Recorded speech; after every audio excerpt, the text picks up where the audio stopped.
leave you to think about that while I talk to Simon Hill, who's down here.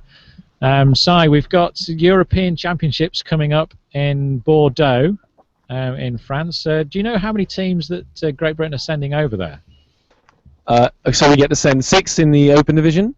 That's 4 in the Elite Division and 2 in the Challenger part. We get to send 4 in the Women's Division, 3 in the Mixed, and also we have 2 in the Masters Division this year.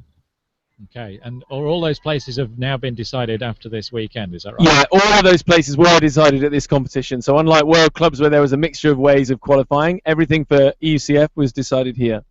Okay, and we've seen strong performances from Iceni and Clapham, the 2 big London sides, who seem to be like a head and shoulders above the rest of the domestic competition at the moment.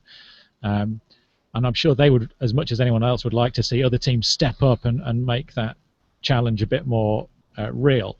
But in Europeans, do you think they're going to be pushed hard, or do you think those European championships are up for grabs as well? Well, I think both teams will go to that competition hoping to win and expecting that they have a good chance. They're both defending champions after all. I also think, though, that in the rest of the season there have been other more competitive games for those teams, and it didn't turn out that way this weekend. But Bristol beat Iceni at the last tournament. Clapham had a pretty hard game with Chevron at the last tournament, so they do get those competitions. It hasn't worked out that way this weekend. I think both teams have been relatively dominant, as have Bear Cavalry in the mixed division, I think. But yeah, they will all be expecting some tough games at Europeans, and I think the European teams will be expecting tough games not just from Clapham and Iceni, but from the other UK teams. They all have a good record of doing well. So just talk about your own team for a second. You're playing with Zimmer. In the Masters division. High hopes for European success? Well, we're certainly hoping to enjoy ourselves. Yeah, we'd like to think we have a reasonable chance.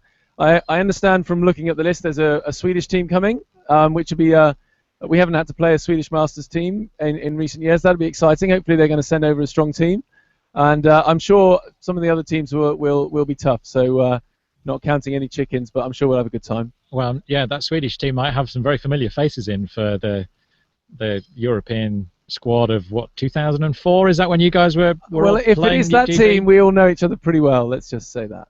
Okay. Well, thank you very much for talking to us about it. And just can you reflect quickly on the state of the UK Ultimate based after this weekend? Are you happy with the way things are moving as a country? Bit of a broad question, I know. Yeah. With our top teams, I guess is what you mean at the moment, the way we're playing, I think so. Well, the depth, I think, as well. The depth keeps coming up. We've had 4 divisions here. The first time we've ever had a Nationals of 4 divisions.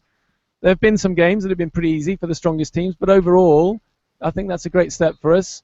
We're still a bit of a struggle to know whether there's quite enough women for us really to make that work, but I think we have to try it for a while and see if we can make it work. So that's been good. I think there have been some good games, some really tough games. Devon, as I understand it, I didn't see it, but I understand Devon have overturned Fire today. So you're looking at me like you don't believe me, but I've been here all afternoon, so I don't know if it's right, but I believe that's what's happened. I think you've had the wool pulled over your eyes as they attempted to pull the wool over my eyes. Oh, okay. Well done. Well, they've done me then. They definitely have. All right. Okay. They might have beaten Fire too. Okay. Anyway, either way, I think there are plenty of competitive games here, and we've obviously had teams doing pretty well at international competitions recently. Got to win one outside Europe. That's the big thing for us, I think. So 2014 and Worlds in Italy, World Clubs in Italy. Certainly, the teams here. That's what they're looking to do. Okay. Thanks for talking to us, Simon. All right. Thanks for all your hard work at the UKU.